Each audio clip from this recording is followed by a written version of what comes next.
ওমরা করলে কি কি লাভ হবে? এক নম্বর, ওমরা আল্লাহ তাআলা কোরআনে বলছেন তোমরা ওমরা করো, ওয়া আতিমুল হাজ্জ ওয়াল উমরা, এজন্য আমরা ওমরা করব। দ্বিতীয় নম্বর ফজিলত, নবীজি হজের আগে ওমরা করছে, এজন্য আমিও ওমরা করব। তৃতীয় নম্বর, যেই ব্যক্তি ওমরা করবে ওই ব্যক্তি নবীজি বলছেন সে যেন আমার সাথে সাক্ষাৎ করলো, সুবহানাল্লাহ।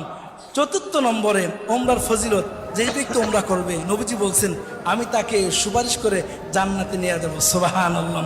পঞ্চম নম্বরে, ওমরা করতে গিয়ে আমরা বাইতুল্লাহতে নামাজ পড়ি, 1 রাকাত নামাজে 1 লক্ষ রাকাত নামাজ পড়ার সওয়াব পেয়ে যাব, সুবহানাল্লাহ।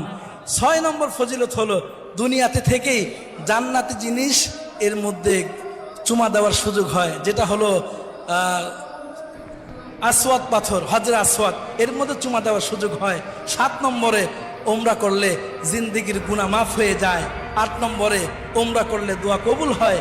9 নম্বরে, ওমরা করলে, ওমরা করার সময় যখন আমরা লাব্বাইক আল্লাহুম্মা লাব্বাইক বলি, নবীজি বলেন লাব্বাইক বলার দ্বারা সাথে সাথেই তার সমস্ত গুনাহ খাতা মাফ হয়ে যায়। 10 নম্বরে, যেই ব্যক্তি ওমরা করে, ওমরা করার কারণে জান্নাতের বাগান রওজাতুম মিন রিয়াজিল জান্নার ভিতরে তার যাওয়ার সুযোগ হয়ে যায়। 11 নম্বরে,